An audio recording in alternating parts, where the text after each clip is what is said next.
और आपने देखा है मोदी मौज करने के लिए पैदा नहीं हुआ है।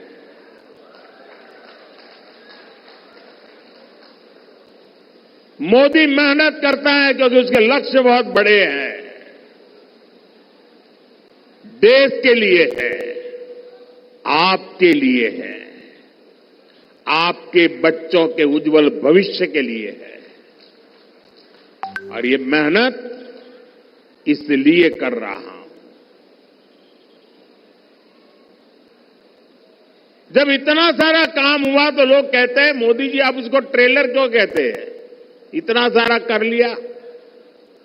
अब मैं गांव की भाषा में अगर समझाना है तो मैं यही कहता हूं कि आपने देखा होगा गांव में दिवाली के दिनों में बड़ा रॉकेट छोड़ना है, बहुत ऊंचे जाने वाला रॉकेट छोड़ना है, तो बच्चे क्या करते हैं, पहले वो फुलझड़ी होती है ना, उसको जलाते हैं, फिर दूर से फुलझड़ी से उस रॉकेट को अग्नि देते हैं और फिर रॉकेट उड़ता है।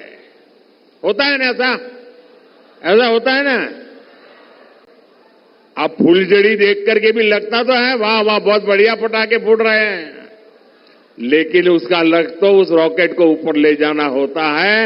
वैसे ही मोदी ने अब तक जो काम किया है ना, वो तो फुलझड़ी है, फुलझड़ी। अभी तो विकास का रॉकेट और ऊंचे ले जाना है। भारत के पूरे सामर्थ्य से असली दिवाली मननी, ये तो अभी बाकी है। और इसके लिए ही मैं आपसे आशीर्वाद मांगने आया हूं।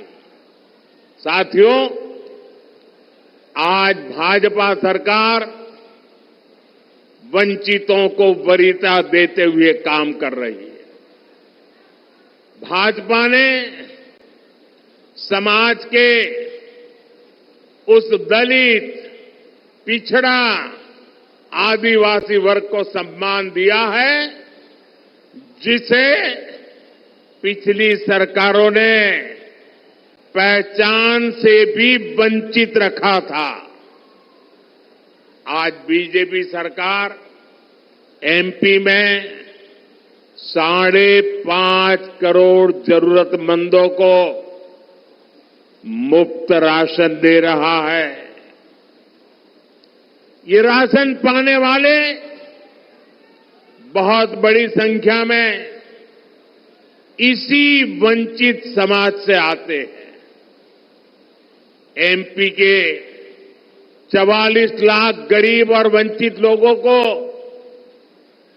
तब तक पक्का घर नहीं मिला जब तक मोदी ने संकल्प नहीं लिया। एक समय था जब मध्य प्रदेश में केवल 10% घरों में पाइप से पानी पहुंचता था।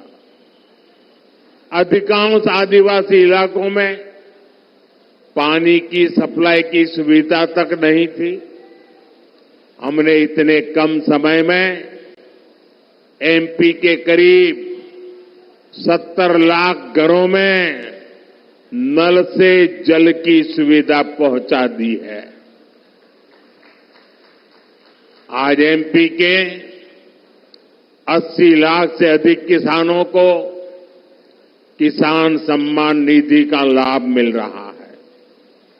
यहां का किसान जो चिन्नौर चावल उगाता है और जो मुझे भी बैट भी दिया गया, उसे अब पूरे देश में पहचान मिली है।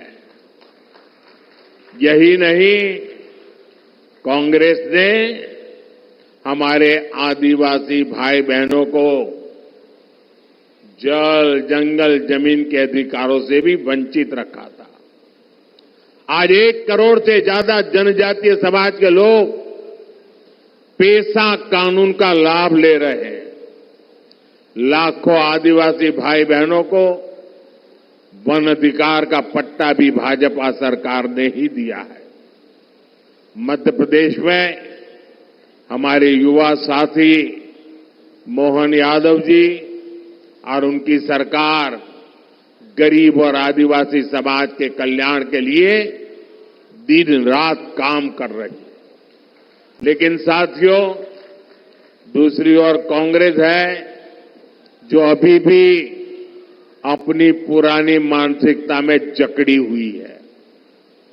भाजपा जब देश में पहली महिला आदिवासी महिला राष्ट्रपति के लिए आगे बढ़ी, तब कांग्रेस ने उन्हें हराने के लिए पूरी ताकत लगा दी।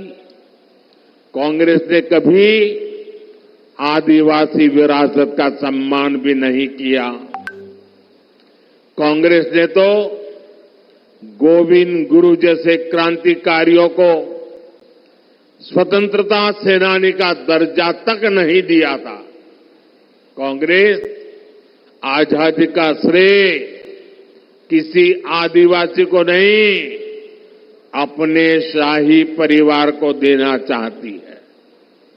ये हमारी सरकार है जिसने गोविंद गुरु को स्वतंत्रता सेनानी का दर्जा दिया। ये हमारी सरकार ने टंटियांग मामा को सम्मान दिया। ये हमारी सरकार ने पहली बार भगवान बिरसा मुंडा की जयंती पर जनजातीय गौरव दिवस की शुरुआत की। आप मुझे बताइए, इस कांग्रेस को क्या एक भी सीट पर मौका मिलना चाहिए क्या? एक पर भी मिलना चाहिए क्या? पूरी तरह क्लीन करना चाहिए कि नहीं करना चाहिए? साथियों, कांग्रेस ने अब आजकल एक इंडी अलायंस बनाकर देश के खिलाफ बिगुल फूंक दिया है। ये लोग आपस में एक दूसरे से झगड़ते हैं, लेकिन कहते हैं कि मोदी को रोकने के लिए साथ आए हैं, लेकिन असल में उन्हें मोदी को नहीं रखना है। इंडी गठबंधन वालों को मोदी को रोकना नहीं है, देश के विकास को रोकना है। इसलिए ये लोग मोदी को गालियां दे रहे हैं, मोदी को धमकियां दे रहे हैं। मैं अपना सब कुछ छोड़कर देश सेवा के मिशन को लेकर चला हूं। मोदी के लिए मेरा भारत ही मेरा परिवार है। जो लोग अपनी तिजोरियां भरने राजनीति में आए हैं, वो मोदी को धमकी न दें। मोदी तो अपनी कमाई भी देश के काम लगा देने की आदत रखता है। मैं एमपी की धरती से बताना चाहता हूं, मोदी भक्त है महाकाल का। मोदी झुकता है तो या तो जनता जनार्दन के सामने या महाकाल के सामने। मैंने महाकाल से देश सेवा के लिए गालियां और अपमान को बर्दाश्त करना सीखा है, और मैंने देश विरोधी ताकतों को अंजाम तक पहुंचाना भी सीखा है। मोदी इनकी घीदर भभकियों से डरने वाला नहीं है। साथियों, ये इंडी गठबंधन मुझसे कितना चिढ़े हुए हैं, ये पूरा देश देख रहा है। मोदी देश की सुरक्षा की गारंटी देता है तो ये लोग मोदी को गाली देते हैं। मोदी कश्मीर से 370 को हटाने की गारंटी पूरी करता है तो ये लोग पाकिस्तानी की भाषा बोलने लग जाते हैं। मोदी गरीब कल्याण की गारंटी देता है, माताओं बहनों के लिए इज्जत घर बनाने की बात करता है तो ये लोग मोदी का मजाक उड़ाते हैं। बालाघाट की ये धरती, रामपायली की ये भूमि जो भगवान राम के वनगमन से जुड़ी है, उन्हीं रामलला की जब प्राण प्रतिष्ठा होती है तो ये लोग मोदी को गाली देते हैं। और केवल मोदी को गाली दे तो समझ आता है। इंडिया अलायंस के लोग सनातन धर्म को नष्ट करने की सौगंध खाकर इस चुनाव में उतरे हैं। भाइयों और बहनों, मुझसे इनकी एक और बड़ी दुश्मनी है। बीजेपी सरकार आज भ्रष्टाचार के एक एक रास्ते को बंद कर रही है। बीजेपी सरकार गरीबों के हक का पैसा सीधे गरीबों के खाते में भेज रही है। जिन्होंने देश का पैसा लूटा है, अब उनके ऊपर कानून का शिकंजा भी कसा जा रहा है।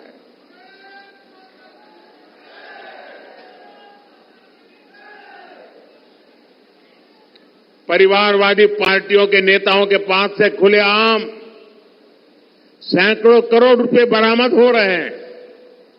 नोट गिनने वाली मशीनें थक जाती है, बिगड़ जाती है, खराब हो जाती है, लेकिन कांग्रेस पार्टी और इंडी गठबंधन के लोग बिना किसी शर्म के खुलेआम भ्रष्टाचारियों पर कार्रवाई रोकने के लिए रैलियां कर रहे हैं। मैं कहता हूं, भ्रष्टाचार हटाओ। वो कहते हैं भ्रष्टाचारी बचाओ। इंडिया अलायंस में इकट्ठा हुए इन लोगों की मुझसे यही दुश्मनी है। लेकिन मैं आपको गारंटी देता हूं, भ्रष्टाचार का पैसा जिस जिस तिजोरी में गया है उसे मैं बाहर निकाल के रहूंगा।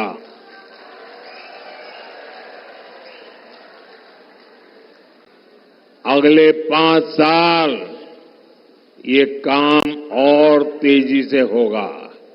होना चाहिए कि नहीं होना चाहिए? सख्ती से होना चाहिए कि नहीं होना चाहिए? साथियों, तीसरे कार्यकाल में देश बड़े और ऐतिहासिक फैसले ले सके, इसलिए मुझे आपका भरपूर आशीर्वाद चाहिए। बीजेपी ने बालाघाट से श्रीमती भारती पारधी को और मंडला से श्री फगन सिंह कुलस्ते को प्रत्याशी बनाया है। इन्हें आप रिकॉर्ड मतों से विजयी बना करके भेजेंगे तो मोदी को मजबूती मिलेगी। 19 अप्रैल को गर्मी कितनी ही भयंकर क्यों न हो, हमें मतदान के पुराने सारे रिकॉर्ड तोड़ने हैं। तोड़ेंगे। इस बार हमने हर पोलिंग बूथ जीतना है। जीतोगे? ज्यादा से ज्यादा मतदान कराओगे? अच्छा, मेरा एक काम करोगे? करोगे? इधर से तो आवाज नहीं आ रही है। करोगे? वो पीछे से आवाज नहीं आ रही। मेरा काम करोगे? पक्का करोगे? लेकिन ये चुनाव वाला काम नहीं है। करोगे? देखिए, 19 अप्रैल तक आप अनेक परिवारों में जाएंगे। जब उन सबको मिलने जाएं तो उनको कहना कि अपने मोदी जी आए थे और मोदी जी ने आपको प्रणाम भेजा है। मेरा प्रणाम पहुंचा दोगे? हर घर में पहुंचा दोगे? जब मेरा प्रणाम आप पहुंचाओगे ना, तो हर घर के माता बहनें मुझे आशीर्वाद देगी और उनके आशीर्वाद मेरी बहुत बड़ी ऊर्जा है। देश के लिए दौड़ने की ताकत है। मेरे साथ बोलिए, भारत माता की, भारत माता की, भारत माता की। बहुत बहुत धन्यवाद।